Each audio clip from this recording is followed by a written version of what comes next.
So with the upcoming release of AFK Journey, I want to talk about this game because it actually looks really good. And after playing it for around a week, I think actually there will be quite a few of you that will genuinely enjoy this game.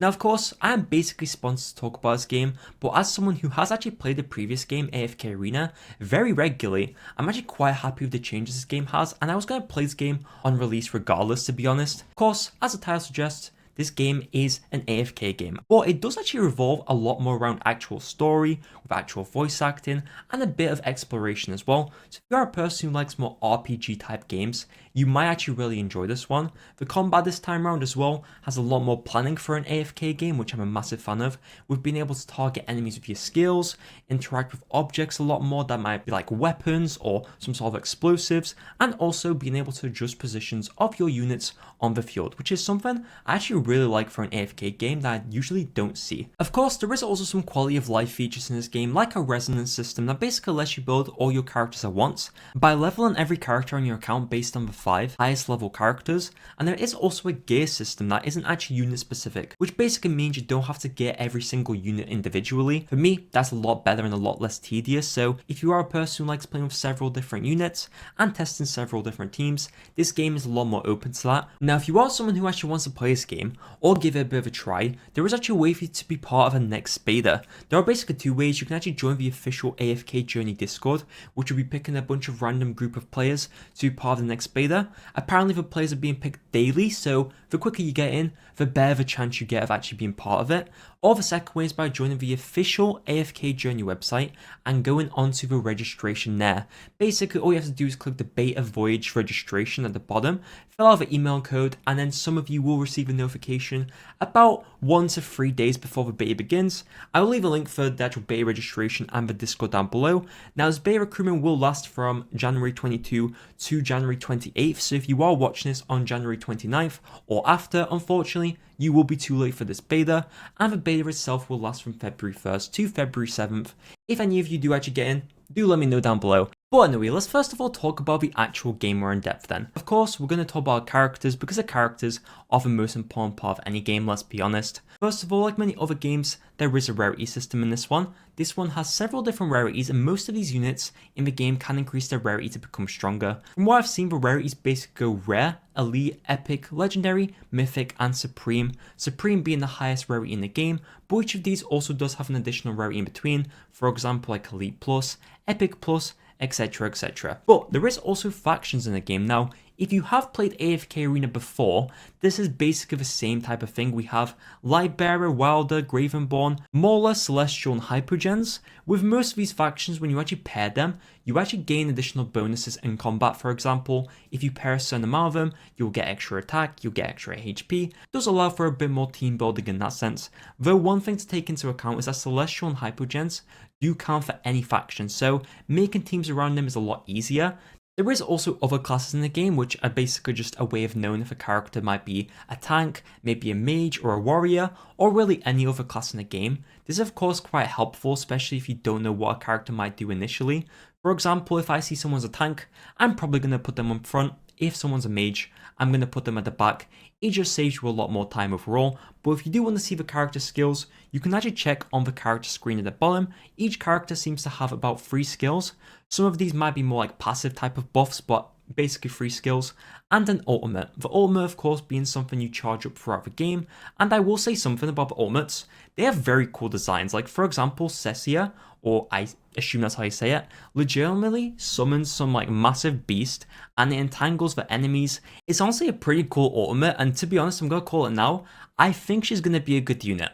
But then again, I'm always wrong when I say that character's gonna be good, so I guess don't listen to me, but she's cool, right? She's cool. But now, actually talking about the ultimates, let's talk about the combat in this game. The combat generally is pretty simple. On most stages you could put down 5 characters. Each of these characters can be put down in a certain area, highlighted on the map. When you actually put these characters down, you can actually see arrows as to who the enemies will attack first and who your units will attack first. So if you want to try and keep track of who's going to be attacking who, it does help in that sense. There is also your character who will be in the bottom of the map, who can actually have a bit of an impact in your combat. If you weren't aware, basically when you first start the game you can actually customize your main character. With this you get to choose between two options. Once you select one of these characters, you can actually change their hair, skin and also eye color. So if you like customizing your characters, this does have a bit of customization. The customization also doesn't end there. Once you go into character customization again, you can change the clothing and get additional options for customization. Of course, some of this is obtainable through game and some of it is obtainable through the store. Now, as I was previously saying, the character can actually help in the battles with these things called artifacts. Now, each of these can give a buff, it can maybe give a heal or even an attack on a certain enemy, alongside a bit of a stat buff as well. Some of these artifacts will obviously be more helpful depending on like the team you use or the content you're doing, so there is a bit of management there. But now let's actually talk about what happens when you get into combat. First of all, you cannot move your characters around. All these characters are simply moving by themselves and don't take any input to move around. One thing you can do though is use their ultimates. These of course will require a bit of time to charge up and do have different ranges depending on each character. This is kind of something you probably want to manage, especially in harder content, since you're probably going to want to pull them off at maybe a specific time, or you maybe don't want to waste one at a specific moment for no reason. If there is also any objects on the field, you can interact with them. Some of these can be like barrels, fires, logs, there's other stuff as well. Most of these seem to damage your units too, so you do kind of have to be careful. Now of course, if you don't want to do anything, you can also just leave it on auto. Basically that's what I do most of the time, I just let it run in the background. This will just use up your ultimates automatically, and you can also speed up the game with the 2x speed option to make it go a bit quicker. Alright, moving on to the story and exploration then. This is one of the core things this game actually revolves around.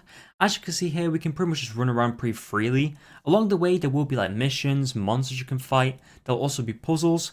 Personally, I'm not a massive fan of puzzles, but in this game, they're not too tedious. They seem relatively straightforward, which is always a big positive, at least for me. You can of course also find loot along the way, like chests. Basically the chests go up in rarity and it depends really how difficult they are to get to. More difficult chests to get to give better rewards basically. Now, story-wise, there is actually voice acting in this game, which is something I know a lot of people enjoy. Why is Joran here at the bandit camp?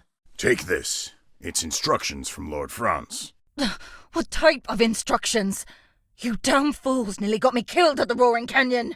It does make me feel a lot more immersed in the story when I'm actually not just reading paragraphs of text all the time. Arknights. Now, there doesn't actually seem to be any way of interacting with friends at this very moment in time on the map, but there is a chat in game which you can actually message people on. You can message your guild as well. What about guild related content? No, there is actually guilds in the game. In this game, it actually seems quite important to be part of an active guild. For example, there is something called battle drills, which is basically you and your guild working towards a boss. The more towers you beat, the more buffs you get from the looks of things. So obviously, the higher you get, the more rewards you get. It's more important for you to be part of an active guild generally. There is also guild challenges in the game, which actually give you points depending on how many members do specific tasks. These can be obviously used in the guild shop, which at the moment in time looks very good. Mainly because you can actually get hypogen and celestial characters, which seem to be the harder characters to get in the game. So of course, being able to get these like this would be absolutely amazing. Alright, so before we move on to the gacha, let's just quickly go over the content that is actually in the game. First of all, on the main screen, on the bottom left, we have the AFK loot. This is basically on most AFK games, so the longer you're actually away from your PC or your mobile, the more loot you're basically going to get. In this one, however, there is something called AFK progress. This is basically a lot of stages you can do, and the further you get into this content, and the more stages you do, basically the more you unlock and the more rewards you can get in the game. Now, talk about the 6 main pieces of content in the battle modes. Battle modes is basically where you find most of the content in the game. There is something called Dream Realm. Now, Dream Realm is basically a boss battle where you try and do as much damage as possible to a certain boss with a certain amount of time. If you do 100% of his HP, you can actually get a character from the looks of things. And also, this seems to rotate basically daily, so each day you will get rewards for the previous day. With the points you get every single day, you can actually use them in the shop for elite characters. Generally, pretty nice. There is also Arena in this game. Arena is basically going up against what I'm just going to call defenses that other players have. That is basically a PvP mode where you go up against another player's defense and try and beat it. If you do beat it, you actually get points. Pretty normal stuff in the grand scheme of things. Depending on the rank that you actually are, you can get more weekly rewards, and there's also a shop that you can use the points you get from Arena to buy epic characters. Now, the third mode we have here is Honor Duel. Now, Honor Duel is basically getting a set amount of units that are not reflective of your account. For example, you can get dupes to upgrade them, weapons for them, and several things to improve the units. Your main goal in this is to basically keep improving your team via the shop that you can actually enter into each round. You have about 3 lives in this mode, and your goal is to basically beat all the opponents on the way. I believe that these are real players you go up against, but you can actually set 2x speed, so once the combat starts, each player might be able to get a different result, is my guess. Now, for the 4th piece of content we have Arcane Labyrinth. Now, this seems to reset basically every week or so, but you basically bring 7 units into the dungeon. Units' HP will carry over through the areas, so if your ally does die, you will have to actually revive them, or they won't be available for the next piece of content, and each area does get more difficult, but you can actually get buffs along the way. Once you get a certain amount of these buffs and you can combine them, they will give you an actual buff to use. At the end, depending on the difficulty you've done and if you've beaten it, you'll be able to get more points to redeem more rewards with. There is also a 5th mode called Battle Drills. Battle Drills is something we have talked about before. This is basically the main guild content where you go up against the boss and you go through this repeatedly with your guild. But for the final mode we have is Legend Trial. Now Legend Trial, I haven't actually had the chance to play since I was quite busy with doing the story, but the basic gist is that you can go up against several different towers. Each tower has different floors, and within each tower you are only able to use a certain faction. So, for example, in the Tower of Light, you can only use light bearers. This basically means you have to use other characters in the game that you might not be used to using.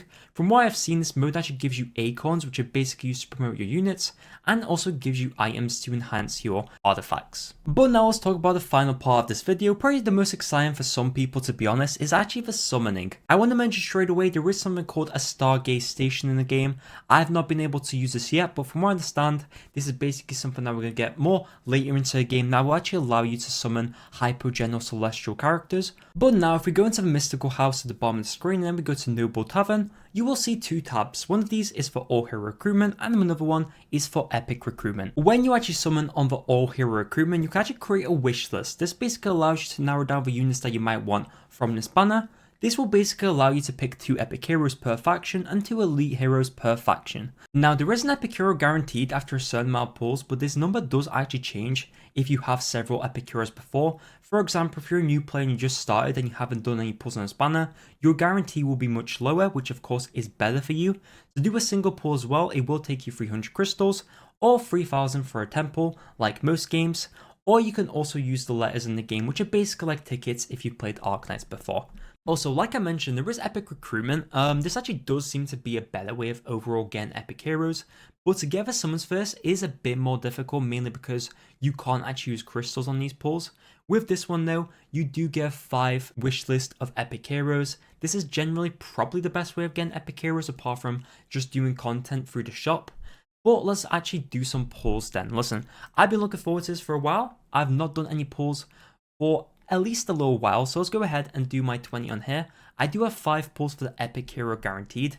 To be honest, I'm not quite too sure about this banner. I'm not too sure how well it's going to serve me, but let's go ahead and do 20 pulls. This is the actual animation, by the way. I'm going to say this, very, very clean animation. I really like it. We're looking for yellow. Ah, damn it, 1 purple. Okay, we only got 1 purple. The one thing in this game that you do get a lot of, and you're going to notice this now, is a lot of acorns. Now, basically the acorns, like I mentioned before, these are ways of promoting your units. Of course, you do still need copies in this game to promote units, but this is something to take into account. We're going to skip this because we know what we're getting mostly, and we got some acorns, and we got this character. That character is actually pretty nice to have. Now, another temple, please. 1 yellow. Oh no, we got 2 purples. I mean, it's not too bad. Purples are expected. A Lucius. Oh, hang on. I actually have a lot of Luciuses. You will see we actually get like duplicates on the right side there. Very nice. And we get a Leica. Okay, I actually use these characters. That's actually pretty nice to get. Let's go ahead and quickly do my recruitments here.